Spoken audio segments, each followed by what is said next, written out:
Ezekiel chapter 28.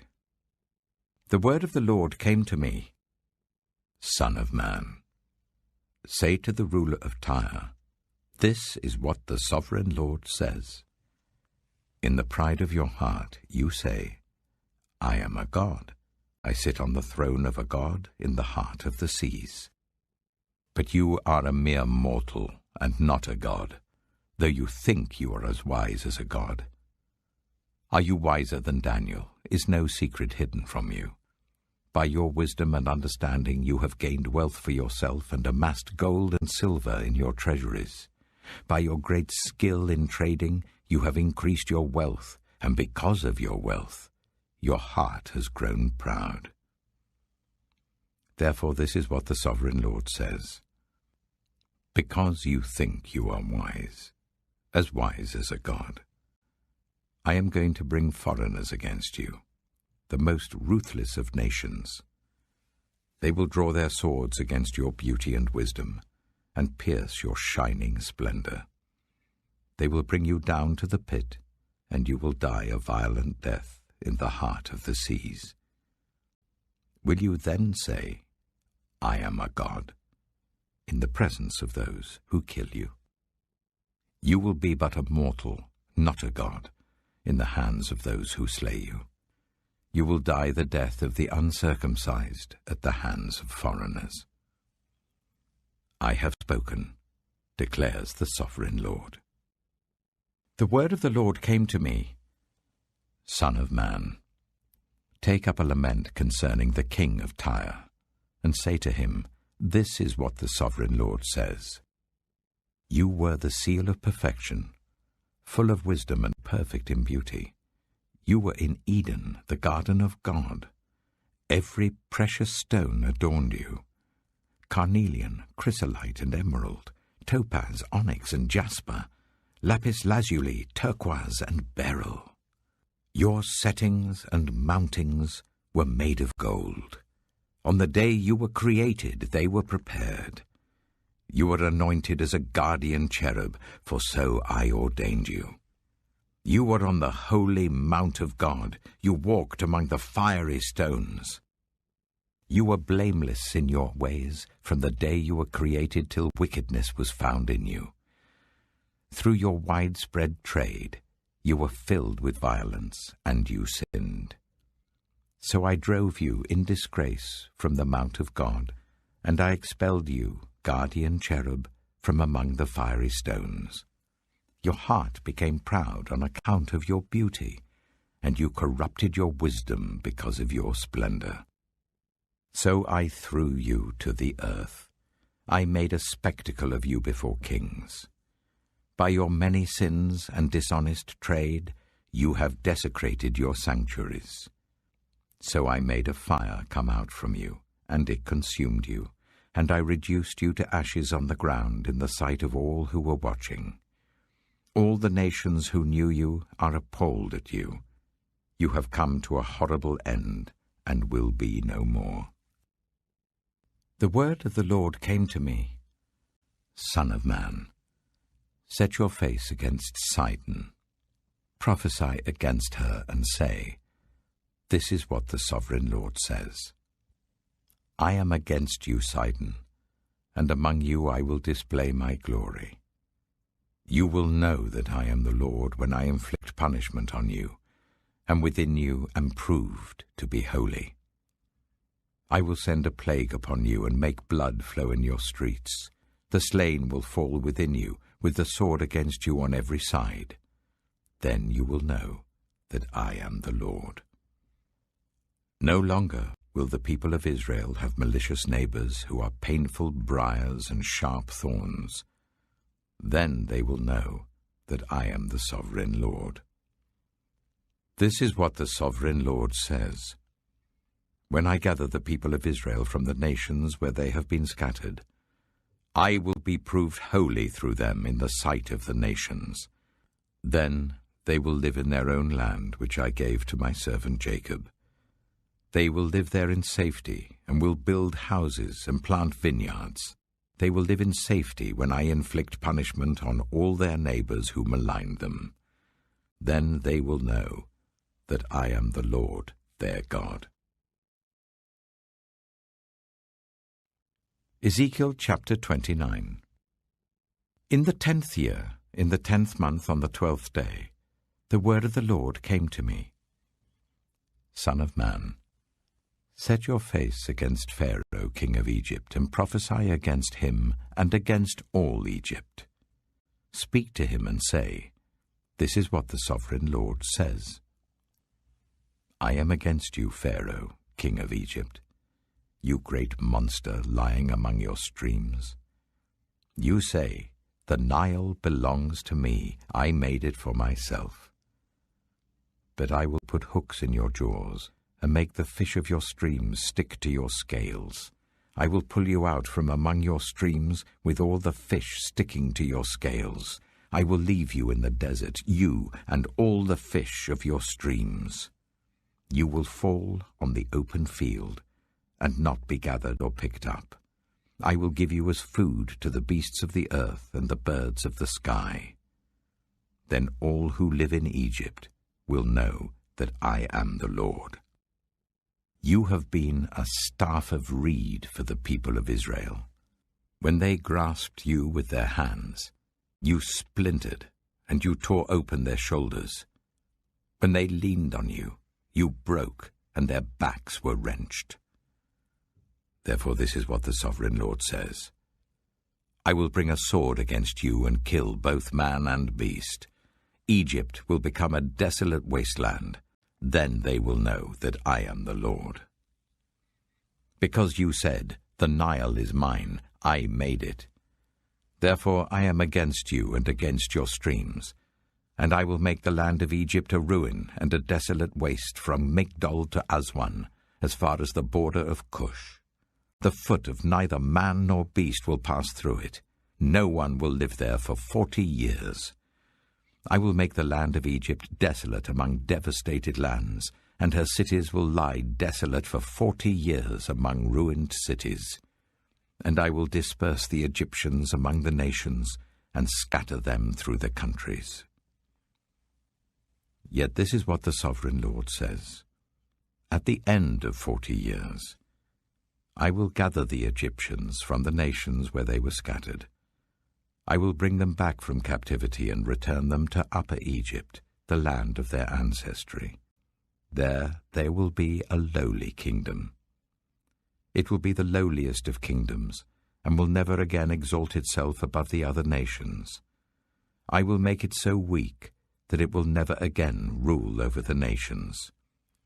Egypt will no longer be a source of confidence for the people of Israel, but will be a reminder of their sin in turning to her for help.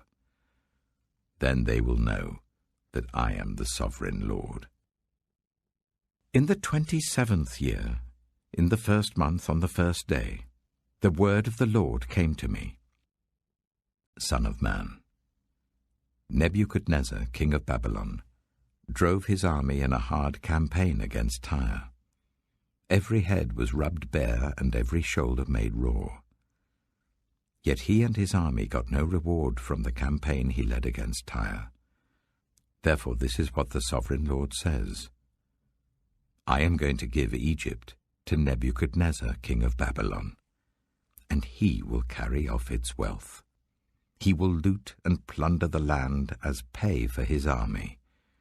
I have given him Egypt as a reward for his efforts, because he and his army did it for me, declares the sovereign Lord. On that day, I will make a horn grow for the Israelites, and I will open your mouth among them. Then they will know that I am the Lord. Ezekiel chapter 30. The word of the Lord came to me. Son of man, prophesy and say, This is what the sovereign Lord says. Wail and say, Alas for that day! For the day is near, the day of the Lord is near, a day of clouds, a time of doom for the nations. A sword will come against Egypt, and anguish will come upon Cush, where the slain fall in Egypt, her wealth will be carried away, and her foundations torn down. Cush and Libya, Lydia and all Arabia, Cub and the people of the covenant land will fall by the sword along with Egypt. This is what the Lord says. The allies of Egypt will fall, and her proud strength will fail. From Migdol to Aswan they will fall by the sword within her, declares the sovereign Lord. They will be desolate among desolate lands, and their cities will lie among ruined cities. Then they will know that I am the Lord, when I set fire to Egypt, and all her helpers are crushed. On that day, messengers will go out from me in ships to frighten Cush out of her complacency. Anguish will take hold of them on the day of Egypt's doom, for it is sure to come. This is what the sovereign Lord says. I will put an end to the hordes of Egypt by the hand of Nebuchadnezzar, king of Babylon. He and his army, the most ruthless of nations, will be brought in to destroy the land.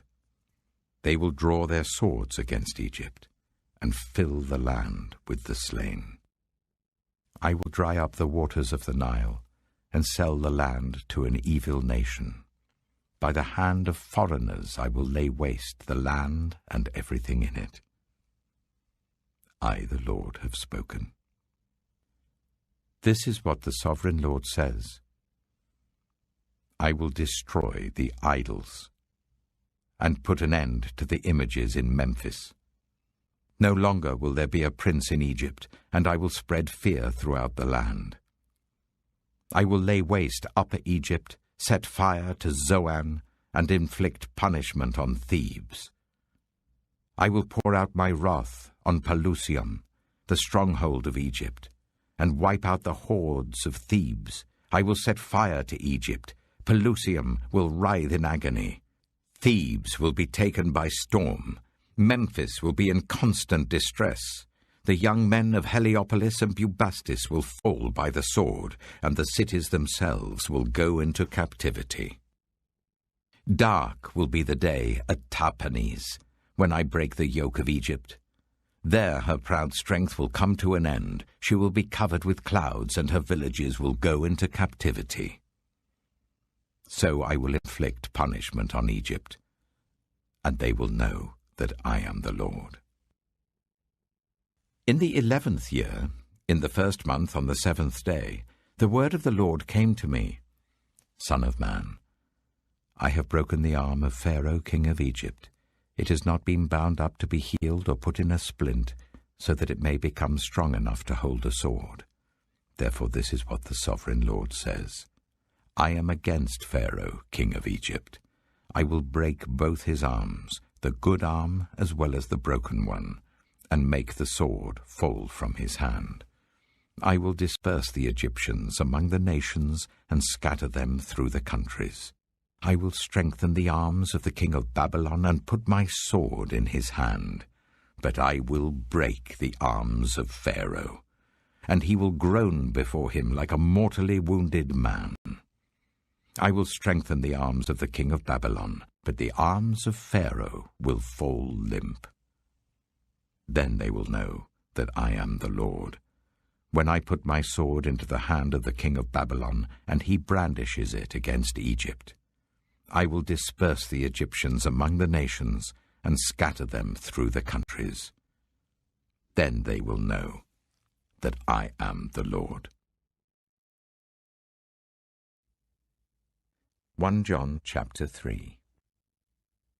See what great love the Father has lavished on us, that we should be called children of God. And that is what we are. The reason the world does not know us is that it did not know him. Dear friends, now we are children of God, and what we will be has not yet been made known. But we know that when Christ appears, we shall be like him, for we shall see him as he is. All who have this hope in him purify themselves just as he is pure. Everyone who sins breaks the law. In fact, sin is lawlessness. But you know that he appeared so that he might take away our sins, and in him is no sin. No one who lives in him keeps on sinning. No one who continues to sin has either seen him or known him. Dear children, do not let anyone lead you astray. The one who does what is right is righteous, just as he is righteous. The one who does what is sinful is of the devil, because the devil has been sinning from the beginning. The reason the Son of God appeared was to destroy the devil's work. No one who is born of God will continue to sin because God's seed remains in them. They cannot go on sinning because they have been born of God. This is how we know who the children of God are and who the children of the devil are. Anyone who does not do what is right is not God's child, nor is anyone who does not love their brother and sister. For this is the message you heard from the beginning. We should love one another. Do not be like Cain, who belonged to the evil one and murdered his brother. And why did he murder him? Because his own actions were evil and his brothers were righteous. Do not be surprised, my brothers and sisters, if the world hates you.